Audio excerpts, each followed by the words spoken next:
와주세요. 네, 안녕하세요. 경동하우징의 양승원 본부장입니다. 오늘 일단 지난 한 1개월 좀 넘은 것 같은데요. 저희가 이제 MOU를 하고 나서 그때 당시에 이제 이사님께서 말씀해 주셨던 내용도 있고 해서 한번 자리를 마련을 한 건데요.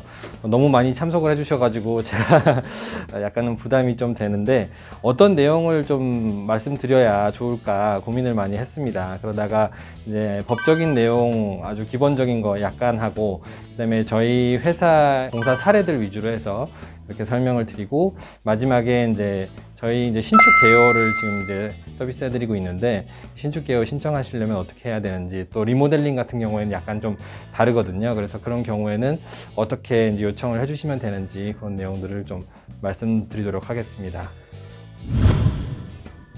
일단 순서는 내용이 좀 많아 보이긴 하는데 뭐 간단하게 말씀을 드릴 거고요. 회사 소개부터 이제 말씀드리고 제 소개도 드리면서 그 이후에 뭐 건축 기본적인 내용 설명드리고 그다음에 신축 대수선 뭐 대수선 및 증축 사례별로 해서 말씀을 드린 다음에 이제 간단하게 저희가 보통 어떤 식으로 솔루션을 드리는지 그런 부분에 대해서 말씀을 드리고 마치도록 하겠습니다.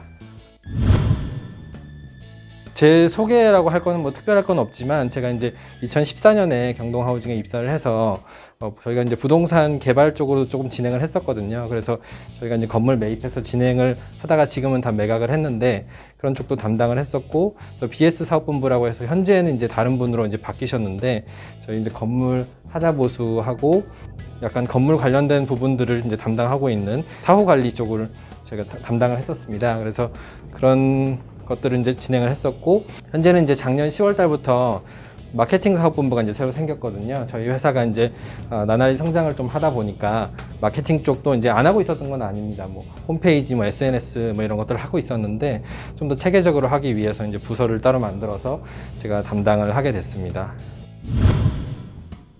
그리고 저희 회사가 지금 이제 40년 됐거든요. 그래서 뭐 일반적인 회사도 한 뭐 1, 20년도 이제 긴 시간인데 건설 쪽에서 40년을 했기 때문에 상당히 믿을 수 있는 회사라고 볼 수가 있고요. 또 이제 설계 시공까지 원스톱으로 다 진행을 하고 있습니다. 저희가 이제 40년이 이제 지나오면서 이제 회사를 설립하고 실내 건축 면허를 이제 취득한 다음에 그다음에 뭐 설비도 잠깐 했었고요. 그리고 현재는 이제 2021년 작년에 매출이 이제 많이 늘면서 건축사 사무소를 이제 자회사로 설립을 해서 현재는 이제 설계까지 원스톱으로 가능한 회사가 됐고요. 작년에 매출 600억을 이제 달성을 했습니다. 저희가 이제 직원 수가 한 몇 년 전만 해도 한 30명 정도 됐었는데 현장 소장님께서 한 40분 정도가 이제 현재 지금 되십니다. 그래서 인원이 상당히 많이 늘었고요. 그래서 이제 이런 현장 소장이 정직원으로 다 있다는 부분이 건설 회사로서 상당히 좀 고객께 어필할 수 있는 그런 메리트라고 저희는 보고 있고요. 매출액은 뭐 아까 말씀드린 것처럼 600억을 했습니다. 조직은 이제 좀 복잡하게 보이실 텐데 뭐 영업 쪽과 뭐 공사 그다음에 아까 말씀드렸던 BS 사업본부 이제 사후 관리 쪽이고요. 뭐 기획 이런 식으로 이제 구성이 돼 있고요. 아까 말씀드렸던 이제 BS 서비스에 대해서 이제 간략하게 이제 말씀드리려고 하는데요. 저희가 보통 건설산업기본법에는 이제 3년까지만 하자 보수를 할 수 있게 돼 있잖아요.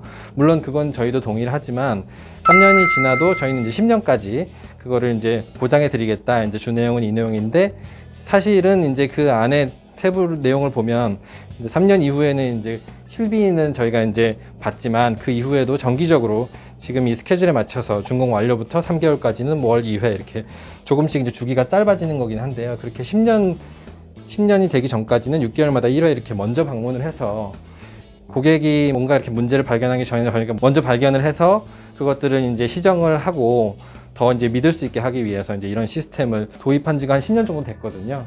그래서 이제 이런 부분들을 많이 고객분들께서 이제 만족스러워 하십니다. 그래서 면허는 저희가 이제 인테리어 쪽부터 시작해서 설비, 뭐, 그다음에 인테리어 이런 걸 다 거치면서 상당히 많은 면허를 일반 종합건설사들이 없는 그런 면허를 많이 가지고 있고요. 그리고 사업 부분은 이제 아까 말씀드렸다시피 뭐 리모델링, 신축, 그다음에 저희가 진행했던 설비 쪽 일부 진행하고 있고 건축 설계 이렇게 4개의 파트로 진행되고 있습니다. 실적은 이게 총 113개로 되어 있는데 최근에 이제 좀 업데이트가 여긴 좀 덜 됐는데 총 한 600개 정도의 실적을 저희가 갖고 있는 것으로 알고 있고요. 그 중에서 한 반절 정도가 이제 리모델링 쪽 관련 실적이 되겠습니다. 저희가 이제 원래 하고 있던 부분도 있고 이제 저희가 새로 시작한 부분도 있긴 한데 유튜브 블로그, 그다음에 홈페이지, 인스타그램, 그다음에 CBS 음악 FM의 라디오 광고까지 현재 진행이 되고 있고요. 초창기에는 뭐 홈페이지 부분으로 많이 이제 문의가 들어오다가 요즘에 유튜브나 뭐 라디오 광고를 통해서도 많이 문의가 들어오고 있습니다. 네, 뭐 유튜브 내용이고요. 저희 회사에 대해서 너무 설명을 많이 드린 것 같은데 요번에는 두 번째로 건축에 대해서 조금 말씀을 드리려고 하는데 얼마 전에 이제 올라갔던 다딩 유튜브를 보니까 거기 뭐 1조 사선 이런 것들이 나오더라고요. 그래서 아마 이런 내용들을 다 알고 계시겠다 이런 생각이 나중에 들긴 했는데 간단히 말씀드리겠습니다. 저희가 이제 도로와 건축물에 대해서 좀 간단하게 설명을 드리려고 하는데 여기가 이제 다딩 사무실을 제가 예로 들어서 PT를 작성을 했는데요. 여기는 장벌 빌딩이시잖아요. 이 앞에 이제 도로와 건물이 있으면은 이 도로가 4m 이상이어야지 도로로 이제 인정이 된다, 그런 내용이고요. 만약에 4m가 되지 않으면은 그 안쪽에 있는 토지를 이렇게 약간 이용을 해서 4m를 만들어 놓은 다음에 진행이 된다, 그렇게 볼 수 있겠습니다.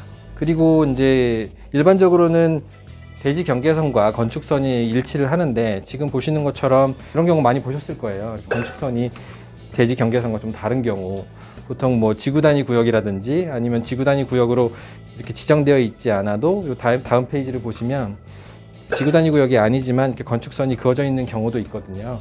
그래서 뭐 서울특별시 조례에 의해서 이렇게 건축선이 그어져 있으면 신축할 때 그 건축선에 맞춰서 진행을 해야 되고, 뭐 그런 부분들이 뭐 다 아시죠, 이런 내용들. 그리고 지구 단위 구역 이런 것도 다 이제 아실 것 같은데, 그 건축선의 아까 두 가지 사례 중에서 이제 첫 번째는 지구 단위 구역에 의해서 건축선이 그어지는 경우가 있고, 또 그런 경우가 아니면 서울시 조례에 의해서 말씀드렸잖아요. 지구 단위 구역 같은 경우는 이런 식으로 되어 있고, 지구 단위 구역에 정해져 있으면 뭐 허용 건폐율이나 용적률, 건축선 후퇴, 높이 제한, 뭐 불허 용도, 이런 부분들을 이 내용에서 아실 수 있다, 이런 내용을 말씀을 드립니다. 그래서 이제 이 장벌 빌딩을 다시 보면 여기 이제 내용 안에도 지금 207-3번지시잖아요. 이 앞에도 이제 약간 건축선이 그어져 있는 것을 보실 수가 있는데 뭐 참고로 보시면 될 것 같고요. 지금 이제 모퉁이에서 건축선은 이제 이런 기준에 의해서 계산을 해가지고 들어간다, 뭐 그런 내용도 같이 담아봤습니다. 혹시 뭐 리모델링 하실 때나 뭐 이렇게 진행하시다가 주로 뭐 신축 같은 경우는 높이가 상관이 없으실 텐데 이런 높이 때문에 혹시 뭐 고민하신 적이 있으신가요? 뭐 높이가 너무 낮아서 뭐 엘리베이터가 안 들어간다, 뭐 이런 경우가 아마 있으셨을 수 있는데, 이게 이제 신축 같은 경우에는 상관이 없지만 리모델링 할 때는 엘리베이터를 놓으려 그러면은 슬라브 포함해서 높이가 2.6m가 돼야 됩니다. 만약에 안 되면 엘리베이터를 놓을 수가 없어서 저희가 실측하면서 이런 부분들을 같이 확인을 하고 있는데, 슬라브를 제외하면은 한 2.4m 그 정도가 되어 있어야 엘리베이터를 놓을 수 있다, 이렇게 보시면 될 것 같고요. 1조 사선은 뭐 저번에 유튜브에서 보셨겠지만 다 아시는 내용이시라 그냥 넘어가겠습니다.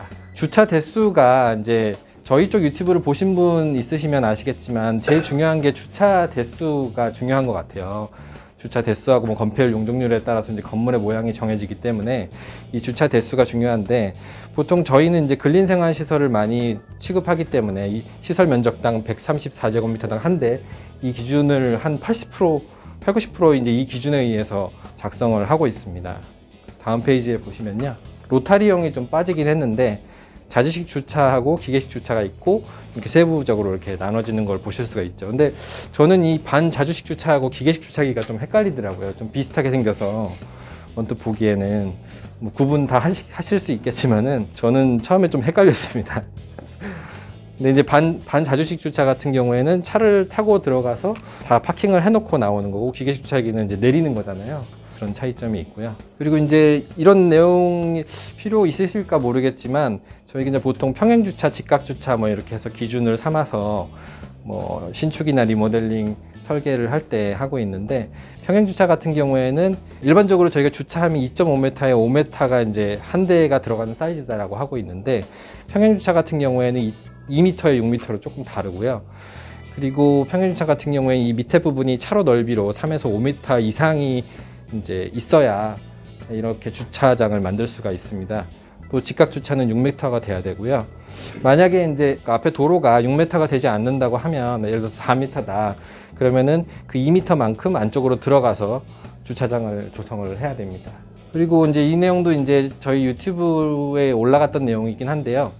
그래서 이제 저희가 주차장에 따라서 어떻게 건물의 모양이 좀 달라지고 계획이 달라질 수 있는지 이제 4가지 사례를 들어봤어요. 이거 같은 경우에 이제 저희 그 의정부 현장인데, 여기 같은 경우에 이제 일반 상업지구인데도 불구하고 주차장이 없어서 증축을 20평 정도밖에 못 했거든요. 그래서 만약에 이제 주차장이 마련이 됐다면 일반 상업지구니까 800%잖아요. 훨씬 더 많이 올라갈 수가 있었는데 그렇지 못했다. 그래서 이제 여기 같은 경우에 이제 신축을 선택하지 못하시고 리모델링을 할 수밖에 없었던 그런 사례고요. 다음 사례를 보시면 여기도 성수동이라서 여기도 400%거든요. 보시다시피 주차장이 없어요, 여기 주변에. 그러다 보니까 그냥 있는 대로 대수선 형태로만 이제 리모델링이 진행된 거고요. 여기도 마찬가지로 주차장이 있었으면 신축을 아마 하셨을 것 같아요. 위치가 좋으니까. 근데 다음 사례를 또 보시면 여기는 부평동인데 여기 오른편에, 건물 오른편에 주차장으로 만들 수 있는 공간이 있어서 기존에 3층이었는데 5층으로 이제 증축을 한 겁니다. 그러니까 이런 사례들을 보시면 그래서 이제 건물 모양이 이렇게 되는구나, 좀 리모델링 위주의 설명이긴 하지만 이해를 좀 하실 수 있을 것 같고요. 여기 같은 경우도 이제 상곡동 최근에 이제 저희가 공사한 현장인데, 이곳은 이제 건물 기존 필지에 이제 뒤에 필지를 이제 매입을 하셨어요. 그래서 매입을 하셔서 주차장 2개를 확보하셔서 이제 수평 증축으로 면적을 늘린 사례라고 볼 수 있겠습니다. 그래서 이제 리모델링 공사의 특징을 보면 저희가 장점은 어느 정도 다 알고 계실 것 같아요. 리모델링 같은 게 뼈대가 그대로 있으니까 뭐 토목공사, 철콘공사가 이제 들어갈 때도 있고 안 들어갈 때도 있는데, 신축 같은 거에 비해서는 많이 이제 절감되는 부분이 있어서 결국에는 공사 기간이 줄어들겠죠. 그 앞에 초기 토목공사나 이런 게 빠지니까. 그래서 공사 기간이 줄어드는 게 장점이고, 또 이제 임차인이 있는 경우에도 공사가 가능하다는 게 장점인데, 그래서 결과적으로는 저희가 이제 표방하는 게 신축 같은 리모델링을 이렇게 말씀드리고 있거든요. 신축 같은 리모델링을 진행하면 결국에 신축급에 가까운 임대료를 받을 수 있다. 물론 뭐 간단하게 이렇게 수선하는 것보다는 비용이 좀 더 들어갈 수는 있는데, 그래도 이제 이런 방법이 가장 최적의 안이다. 저희는 이렇게 추천을 드리고 있습니다. 좀 지루하시긴 하시죠? 괜찮으세요? 그래서 이제 이 다음 내용은 좀 더 간단한 내용입니다. 공사 방식별로 저희 이제 사례들을 설명을 해드리려고 하는데요. 일단 신축부터 보시면, 신축은 저희가 이제 최근에 신축을 좀 많이 진행을 하고 있습니다. 예전에는 이제 리모델링 위주로 했었는데, 그래서 이제 번동 신축 공사 사례고요. 리모델링이랑 비슷합니다. 뭐 12인승, 뭐 10인승 승강기 설치하고 이렇게 건물을 반듯하게 올리는, 저희가 보기에는 신축 공사가 더 쉬운 것 같습니다. 그래서 이런 사례가 있고요. 다음 페이지 보시면 이제 논현동에 또 저희가 완공이 거의 다 됐다고 알고 있는데, 이런 식으로 이제 신축 공사를 진행을 하고 있습니다. 그리고 아까 말씀드렸던 건폐율이 91%라서 이제 용적률이 남아 있는데도 대수선할 수밖에 없었던 그 현장이 이 현장입니다. 그래서 원래 동일 모텔이라고 있었는데, 그 모텔 건물을 이제 대수선을 하면서 다음 페이지 보시면 계단이 이렇게 앞쪽에 있었는데 좀 더 임대를 효율적으로 활용하기 위해서 계단을 이제 건물 이쪽이 이제 정면이거든요. 뒤편으로 옮기고 그 뒤쪽에 이제 엘리베이터를 설치한 그런 사례인데, 이런 식으로 뒤에도 보시면 계단을 이제 한쪽으로 몰고 그 계단 옆에 엘리베이터를 설치하는 식으로 이제 보통 리모델링이 많이 진행이 되고 있거든요. 근데 이제 이 사례를 보시면 한국병원약사회관은 상당히 건물이 뭐 작진 않지만, 다음 페이지를 보시면 내용은 간단합니다. 왜냐하면 이게 계단실이나 이런 위치 변경이 없었기 때문에 엘리베이터도 거의 그대로 그냥 사용을 하고 이런 식으로 했기 때문에 평면상으로 보면은 거의 변화가 없는데, 뭐 카리프트 이런 쪽에 약간 변화가 있었습니다. 그리고 다음 페이지 보시면 이게 이제 한국병원약사회관 옆에 있는 건물인데, 이 건물 같은 경우에 이제 외관이 좀 예쁘게 잘 나와서 저희가 이제 포트폴리오를 많이 보여드리는 건물인데, 다음 페이지를 보시면 여기도 평면상에 큰 변화는 없습니다. 뭐 카리프트가 이제 기존에도 있었고 교체를 했고, 뭐 계단도 이 자리에 있었고, 이제 그리고 이제 엘리베이터를 조금 더 큰 사이즈로 바꾼 그런 사례가 되겠습니다. 앞서 보여드린 것들은 이제 뭐 신축하고 조금 더 간단한 공사를 보여드렸고, 여기 이제 세 번째는 이제 간단한 대수선이 아니라 증축까지 같이 동반되는 그런 사례들이 최근에 많이 저희가 진행되는 사례인데요. 부평동 같은 경우도 아까 말씀 한번 드렸었어요. 여기 이제 3층 건물인데 다음 페이지를 보시면 건물 오른편에 이쪽에 주차장을 2대를 이제 마련하면서 기존의 3층에서 5층으로 이제 증축을 한 거거든요. 근데 이제 여기도 사실 일반 상업지구거든요. 인천 부평동인데 일반 상업지구인데도 불구하고 다 올리지를 않으셨어요. 왜냐하면 뭐 주차장 문제도 있겠고 또 임대료도 8층까지 지으면은 다 이제 임대가 들어갈 것 같지는 않다, 뭐 그런 의견도 있으셔서 그래서 이제 리모델링을 선택하셨는데 제 개인적인 생각이지만 그래서 이제 서울 수도권에 있는 그 일반 상업지구 중에서 신축을 안 하시고 리모델링을 이렇게 하시는 사례들도 꽤 있으실 것 같아요, 앞으로도. 왜냐면 다 그대로 올린다 그래서 되는 것도 아니고 주차장도 마련하기 어렵고 그런 부분이 있어서 아마 이런 사례들이 늘어나지 않을까 저는 그렇게 생각을 하고요. 다음 페이지에 보시면요. 여기는 이제 좀 건물이 작죠. 동교동에 있는 3층 건물인데 이 건물 같은 경우에는 좀 뭐 특징이라고 할 수 있는 게 주택 건물로 사용하고 있다 보니까 전층이 연화조였어요. 그래서 작은 건물이지만 1층부터 3층까지 다 H빔을 다 세워가지고 그렇게 공사를 했거든요. 그래서 그런 부분에서 이제 공사하는데 좀 고생도 많이 했고 비용도 그래서 뭐 적지 않게 나온 그런 현장이 되겠습니다. 여기 같은 경우도 이제 계단이 애매하게 있어서 계단을 이제 한쪽으로 몰아서 정리를 했고요. 다음 페이지에 보시면 여기 이제 부흥 메디컬이라고 2018년 12월에 저희가 진행한 건인데 이 당시에는 이제 이 공사가 제일 좀 난이도가 있는 공사였습니다. 이게 기존의 건물을 이제 신축을 할 경우에 이제 건축선에 의해서 이제 앞에 부분이 잘려나갈 상황이었거든요. 그래서 신축보다는 리모델링이 더 적합하다라고 말씀을 드렸고 그만큼 이제 위쪽으로 중축으로 올려서 건물을 이제 이렇게 바꾼 거죠. 완전 다른 건물 같잖아요. 그래서 이제 이렇게 저희가 이제 좀 자랑할 수 있는 그런 사례 중에 한 사례입니다. 평면상으로는 잘 보이지는 않고요. 다음 페이지를 보시면 약간 높이가 올라갔는데 이것도 별로 이렇게 체감이 오시진 않을 것 같아요. 이제 유튜브 동영상에 있으니까 거기 한번 보시면은 좀 더 정확하게 아실 수 있을 것 같고요. 지금 여기는 이제 운암 빌딩인데요. 광운대역 혹시 가보셨어요? 잘 아세요? 저도 이렇게 최근에 보니까 눈에 잘 띄긴 하더라고요. 여기가 주변이 하도 이제 칙칙한 색깔이 많아서.